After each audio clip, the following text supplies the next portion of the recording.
the irony behind all of this, Kiyan, is that this injury comes literally a day or two after he came out publicly and said, "I need to party.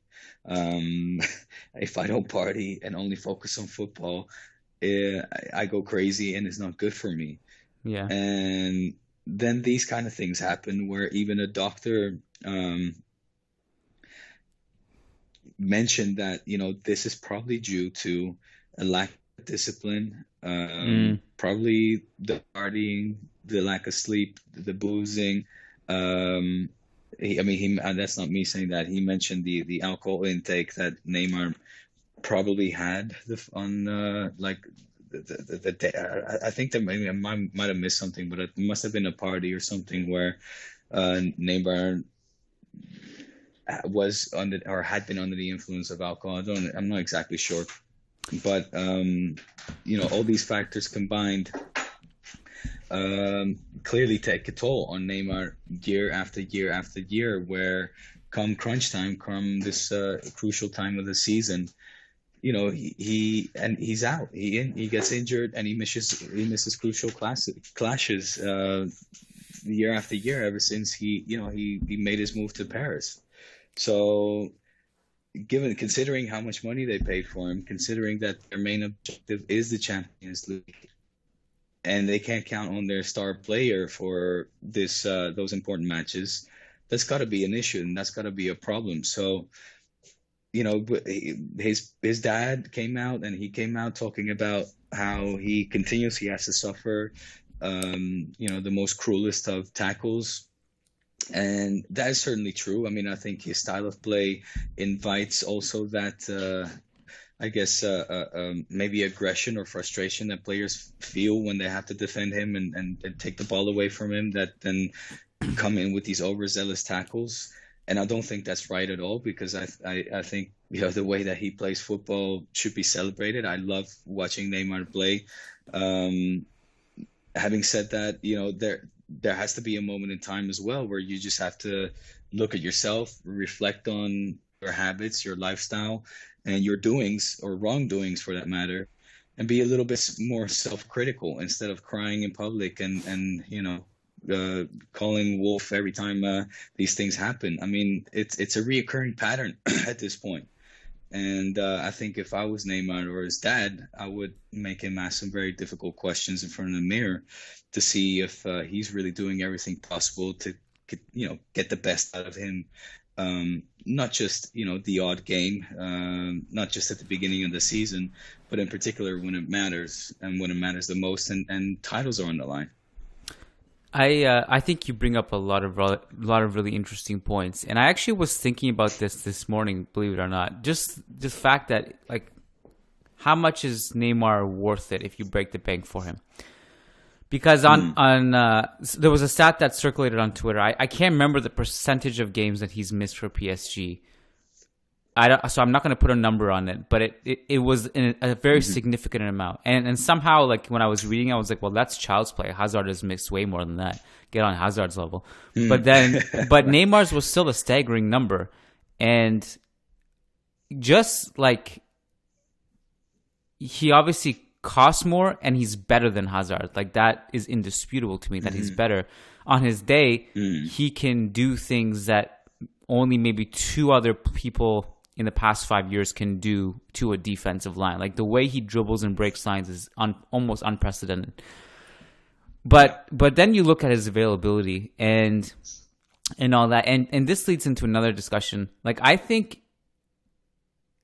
just predict that he's going to age poorly. I think I don't know if he ages like Ronaldinho. Like, I think maybe that might be excessive. And certainly, I don't really judge players for wanting to party outside their profession. I think that's no different than everyone who we know in our lives, who just work Monday to Friday and look forward to the weekend and want to party. Like, that's not. I'm not going to judge anyone for that. But I do think the alcohol intake plus as he gets older, his body being a little bit more unable to cope and heal year to year, plus the amount of challenges he gets that are heavy, I feel like I just feel like it's one of those things, like, maybe, I don't know. Like once he gets to 30, what does he look like? I think it's kind of one that I actually think that it's not someone I would take a gamble on if he starts getting up there. I just feel like there's going to be like this curve where it just sinks all of a sudden with him. Yeah, yeah. I mean, and look, you say 30, like it's still, ways away, but he's 29, Kiyan. Yeah. 30 is right around the corner. And once you do hit that 30 mark, the years start going by a little bit faster, in my experience at least. And the body does age, of course, probably for these top athletes, less quickly than for the average man. But like you said, I mean, with the string of injuries that he's had, which have been serious enough to keep him sidelined for a considerable amount of time, it's not looking good for him, man. And he also, from a mental perspective, I mean, before this injury, it came out that he was it the last, I think it was the last, or maybe it was in the World Cup. I'm not entirely sure anymore, but he was basically on the verge of calling it quits. And now they're saying the exact same thing. They're saying now it could be a real that he's actually deliberating and properly considering calling it quits and just saying, you know what, fuck it, I've just had enough. He feels he's being disrespected by fellow competitors or fellow players that he plays against, that he's not being protected enough by the referees. And that mentally, even if he does return mentally, that has to be scarring. There has to be something lingering in the back of his head when things don't go his way, where he says, like the killer instinct. I wonder if that, I guess, is being if that is fading away as well as he continues to pick up these long lasting injuries at this time of year. It might. I mean, that part of like, it's possible. I was reading the whole Bale. You compare. Sorry, can you just one more thing? It's possible, like the comparison between Messi and Cristiano. It's so far from he's so far from these two, and he was supposed to be the successor, and you just can't even, like, the comparison is almost laughable. It is laughable. You can't compare this player at 29, almost 30, to the two of the greatest that have ever done it. No, obviously not.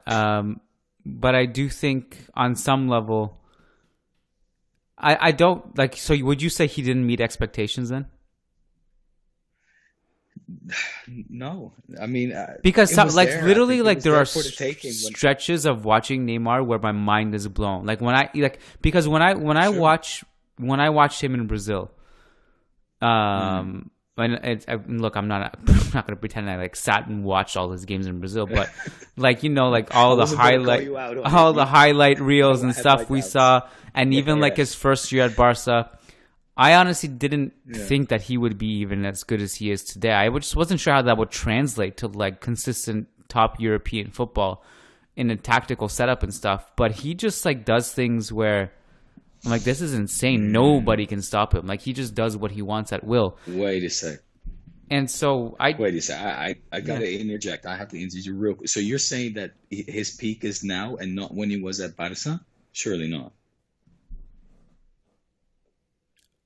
When he was at Barca, man, like that, the 2015 season, the triplete season with, are you still there? Yeah, I'm listening.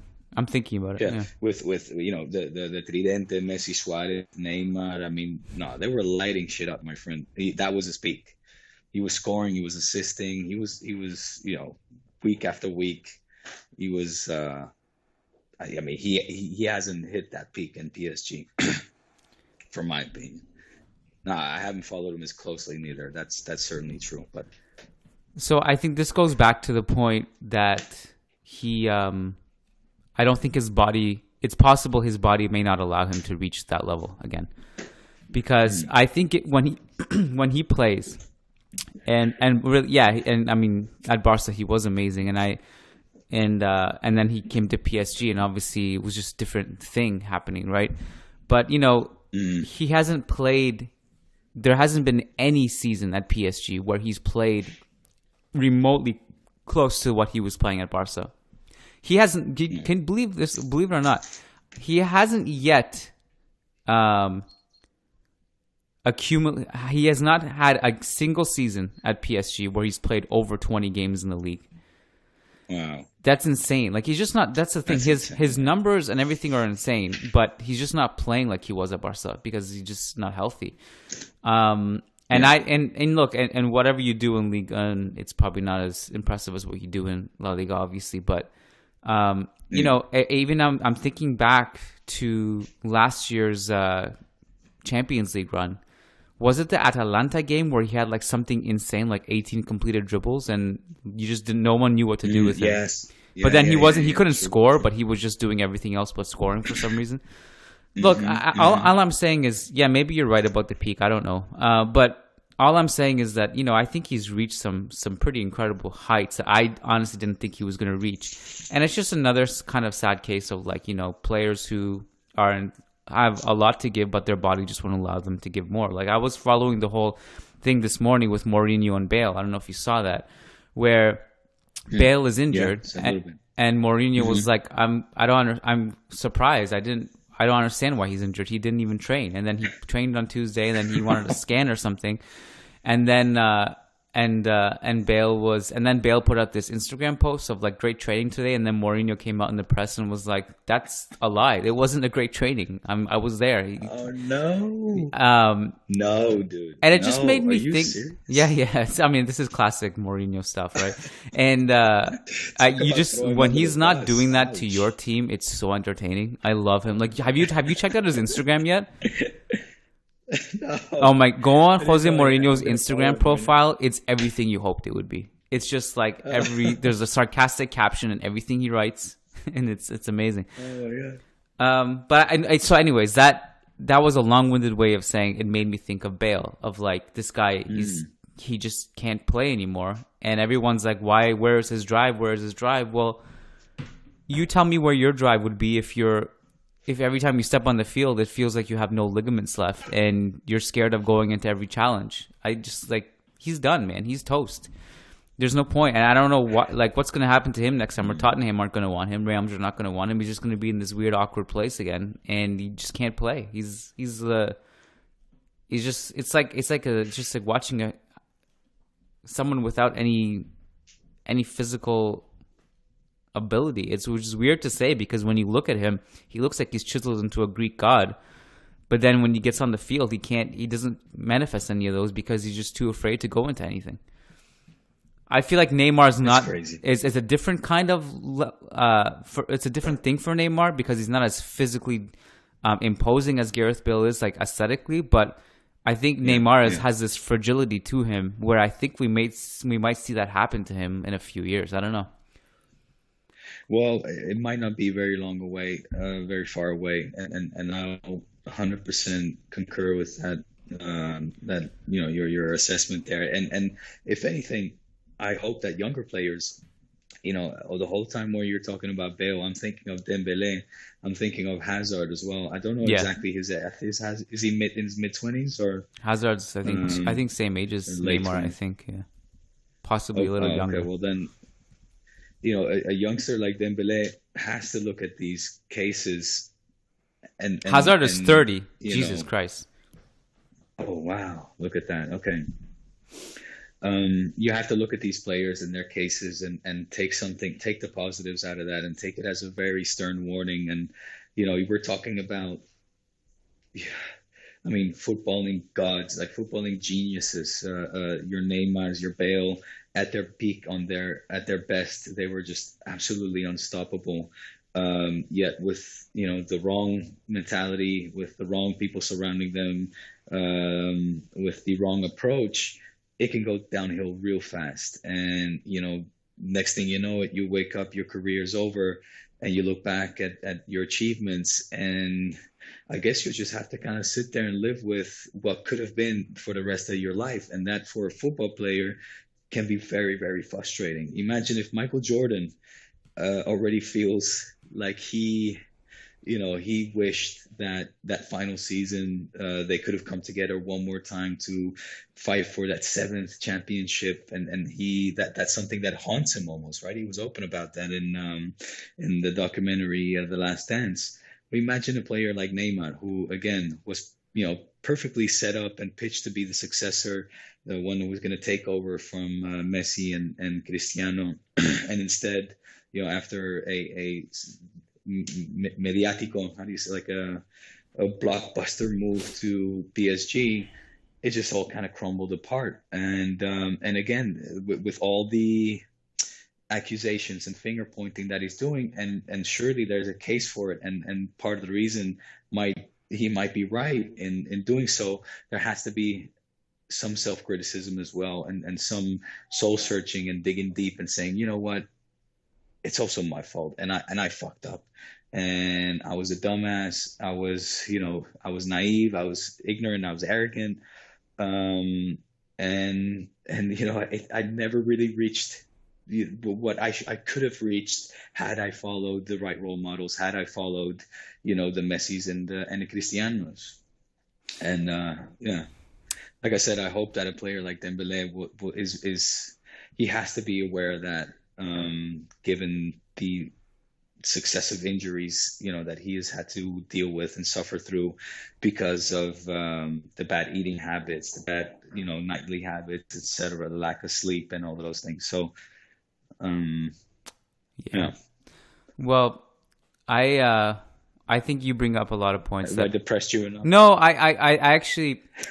I actually I really love your points, and I resonate with all of them. Like I think about this stuff all the time, because as much as I don't judge players for doing certain things or whatever, I also, on the flip side, have so much respect for the players who just care so much and are so driven to be so good at what they do in their profession that they just they strive for that perfection, and they just be the best that they can be. And what I mean by that is, like, look, I'm not the biggest LeBron James fan, but I just have so much admiration for the way he just takes care of himself, like hyperbaric sleeping chambers and his fitness and being so meticulous with what he eats. And Cristiano Ronaldo the same way, man. And like, imagine, I always think about, like, what if Michael Jordan cared about his body the way LeBron James did?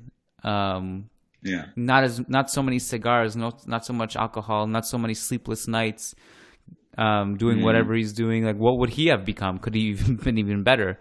Right.